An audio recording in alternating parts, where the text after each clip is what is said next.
I'll tell you this, that season 5 was super intense for Juice, obviously, with everything with play at the end and being really instrumental in kind of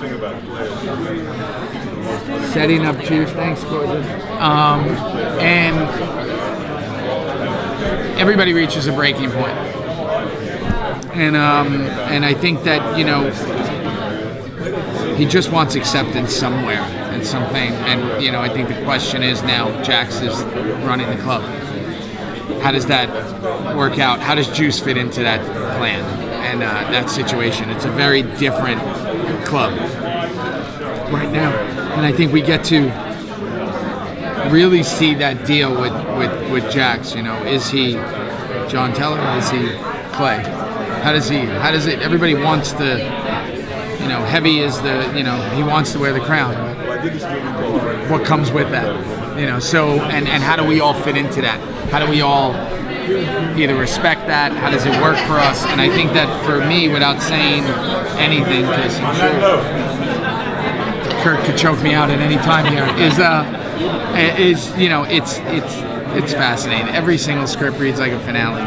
Everything is like, you literally turn that last page and go, what is happening? How is this all happening in one script? And we have 13 of these. And with me, I've been really lucky, really, really, really lucky as this character to kind of start as the funny guy and then to go to this sad, crying clown, to kind of go to what's going to happen to him, this self-deprecating, I want to kill myself type deal, to now playing an entirely different side.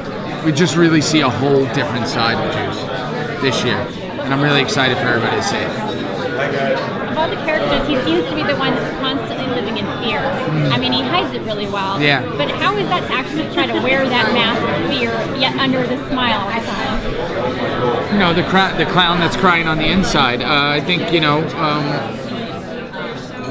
I think that's just it's an extremely hard thing to play in that world. Not as an actor. I think for what I'm saying is, as in that world, in that violent world that's been created with Sons of Anarchy, it's like to maintain and navigate in that world as that guy. So that's why I think, like I said, there is that breaking point where everybody has to. How long can you go on like that without rebelling or kind of losing it, and that's kind of what I'm excited for this year. Kurt's really, really, really good at knowing exactly what emotion comes from every single thing. There's always a plan, and that's what I love. Nothing goes unresolved. Nothing gets left hanging, and a lot of things have changed since Opie died. Everything's changed for everything, for everybody, for the whole club. For the whole show.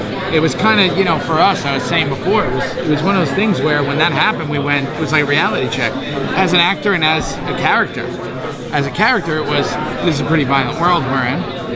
And as an actor, it was, we're not going to run forever, are we? People do start, this isn't, all my children. We're not going to, and even that got canceled. I mean, even things happen, so it's interesting. I'm pretty excited, and it's like every time we get a script, it's like Christmas. We get excited. Masking fear with excitement. We're like, but yeah. I wish I could. I just think that it's, without saying much. I mean, it's funny. It's going to be here soon enough. I think it really just. It's like I said. It's kind of like it's so intense. It's so intense. And at the same time, there's so much stuff being resolved and so much stuff being brought up. And it's a very different world. We got a lot of characters that are kind of been circling with Nero and the sheriff and Eli and, all these different things and seeing everybody's new roles in a way. Things have changed. It's not the old days with Opie, Piney, Clay at the head of the table and everybody around. It's, and Half Sack and all. It's all changed. And watching it change every year is the fun part. because it's always new, it's always fresh, and I think right off the bat you start to see that.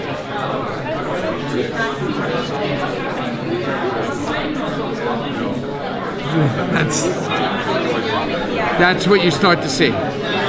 So I think he starts making decisions.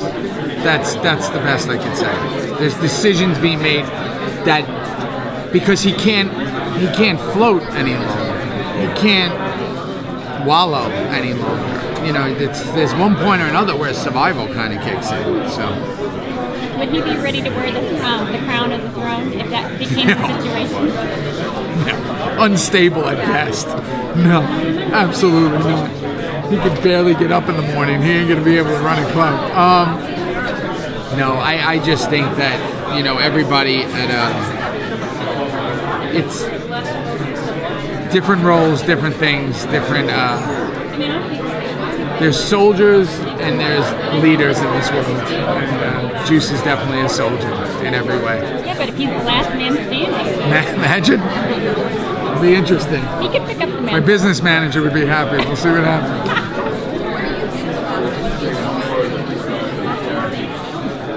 Abel should be putting on the cut and walking away. No, I don't know. You know, we think about that. You know, obviously, there's only one person that knows that floating around this room. I mean, I'm sure that's a really interesting question. I don't know.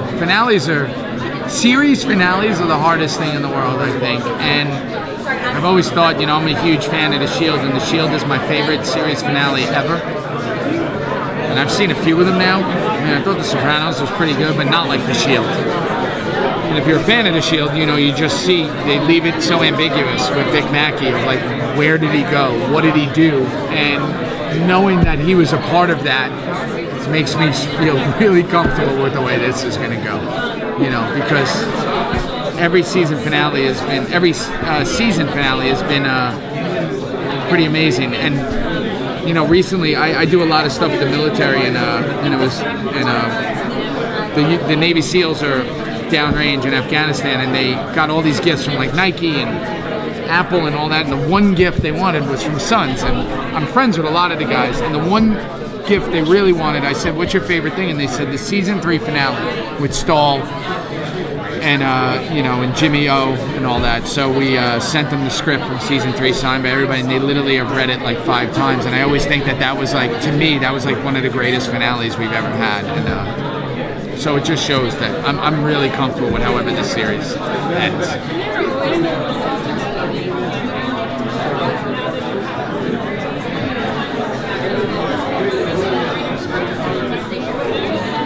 You know, I think that it's part of this world. It's kind of what is created. I mean, I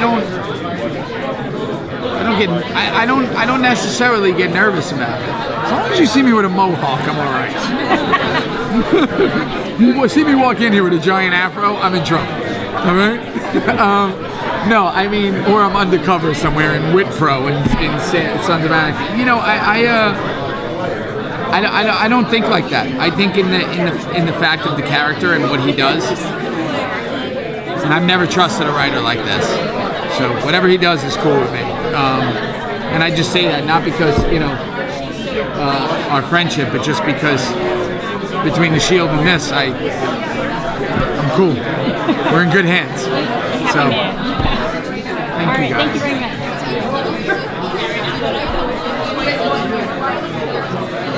I could barely write my name. I wish I could write. Would I be making the same choices? I think that I've been so lucky. I'm one of the few characters that literally has gotten to play one of the guys who's been joking around and crying and suicidal and, you know, aggressive. So I've been really lucky.